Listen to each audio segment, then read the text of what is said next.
సోదరీ సోదరులారా, క్రీస్తునందు ఆనందిస్తున్నారా? క్రీస్తు కోసం జీవిస్తున్నారా? దంపతులారా, సుఖంగా సంతోషంగా ఉన్నారా? పెండ్లి అనేది ఒక దుర్భేద్యమైన కోట.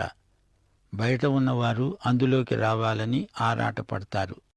లోపల ఉన్నవారు దేవుని బిడ్డలై ఉండకపోతే చాలామంది బయటపడాలని తాపత్రయపడతారు. ఇదే పెండ్లి రహస్యం.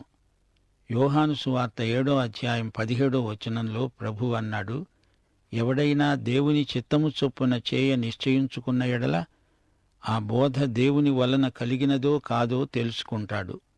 చాలాసార్లు మన స్వార్థం చెప్పేది విని స్వార్థపు స్వరమే దేవుని స్వరమనుకొని పొరపాటు చేస్తాము. ఈ విషయంలో మనమెంతో జాగ్రత్త వహించాలి. అవతలి వ్యక్తి అక్కర తీర్చడమే ప్రేమకు అర్థవంతమైన వ్యక్తీకరణ. నన్ను ప్రేమించు అని అడిగినప్పుడు అసలు నీ అక్కర ఏదో నీకు తెలియకుండా అవ్యక్తంగా అడుగుతావు. నీ అక్కర తీర్చగలవాడే నిన్ను ప్రేమించేవాడు. ప్రేమించే వ్యక్తి ప్రేమించబడగోరుతాడు. ప్రేమ ప్రతిస్పందనను కోరుతుంది. వైవాహిక ప్రేమలో ఈ స్పందన ప్రతిస్పందన చూడగలం. స్త్రీ ఒక భార్యగా ప్రత్యేకతను దేవుని వరంగా పొందింది. భర్త ఈ విషయంలో దేవునికి ఎంతో కృతజ్ఞత చూపాలి. ఆమె పిల్లలను కంటుంది, పిల్లలను పెంచుతుంది. ఆ పనికి దేవుడామెను ప్రత్యేకించాడు. స్త్రీ ఉద్యోగం చేసినా ఊళ్ళేలినా ఆమెలోని సహజమైన దైవదత్తమైన శ్రద్ధ తన కుటుంబం, తన భర్త, తన పిల్లలు, తను. అసలు తన వ్యక్తిత్వానికి పొడిగింపే కుటుంబం అనుకుంటుంది.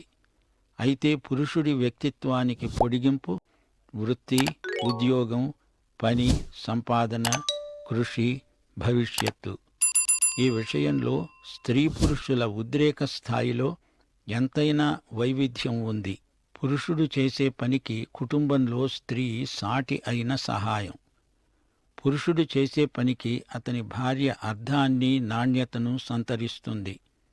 పురుషుడు పాట అయితే దాని స్వరకల్పన స్త్రీ. స్త్రీ స్త్రీగానే ఉండాలి. పురుషుడు ఆదాము, స్త్రీ హవ్వ. మాతృత్వం, గృహ నిర్మాణం మొదలైనవి స్త్రీకి దేవుడిచ్చిన ఆధిక్యతలు.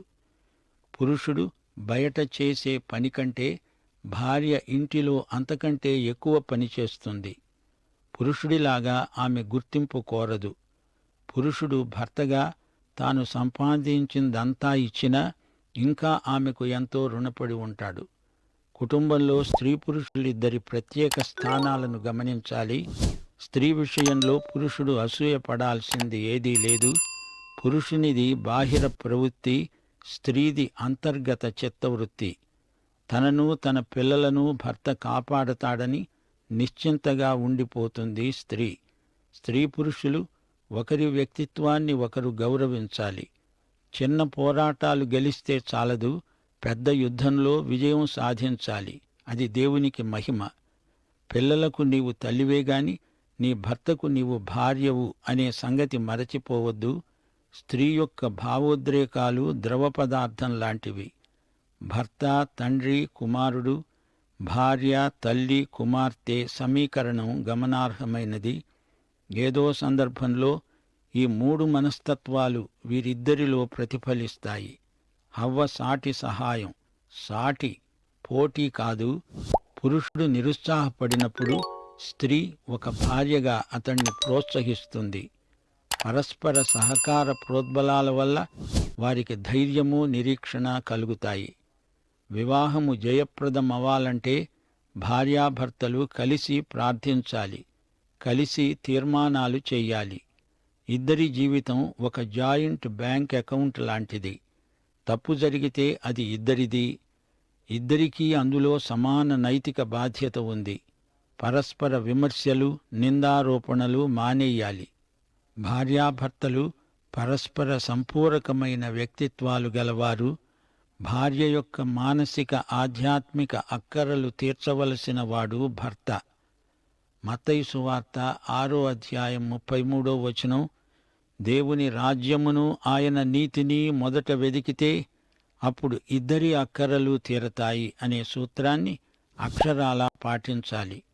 ఉద్రేకాలు దేవుడిచ్చినవే, వాటిని సవ్యంగా వినియోగించాలి, ప్రయోగించాలి. మార్కు సువార్త 3:5 యేసు వారి హృదయ కాఠిన్యానికి కోప్పడ్డాడు. ఆయన కోపం పవిత్రమైనది. మనస్సాక్షి వికాసం, అంతర్వీక్షణం, కృతనిశ్చయం, దైవకృప, ఈ 4 మానవ జీవిత గమ్యాన్ని మారుస్తాయి. ప్రేమ అనేది కేవలం ప్రణయం మాత్రం కాదు. ప్రేమ కేవలం లైంగికీయం కాదు. ప్రేమ వీటికి అతీతమైనది. వివాహమనే సంబంధం దినదినం అర్థవంతం కావాలంటే భార్యాభర్తలిద్దరూ ఆ దిశగా కృషి చెయ్యాలి.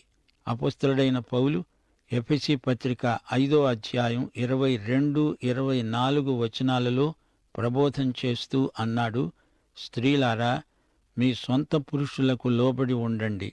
పురుషులారా, మీ భార్యలను ప్రేమించండి. ప్రేమించి లోబడండి, లోబడి ప్రేమించండి. ప్రార్థన చేసుకుందాము.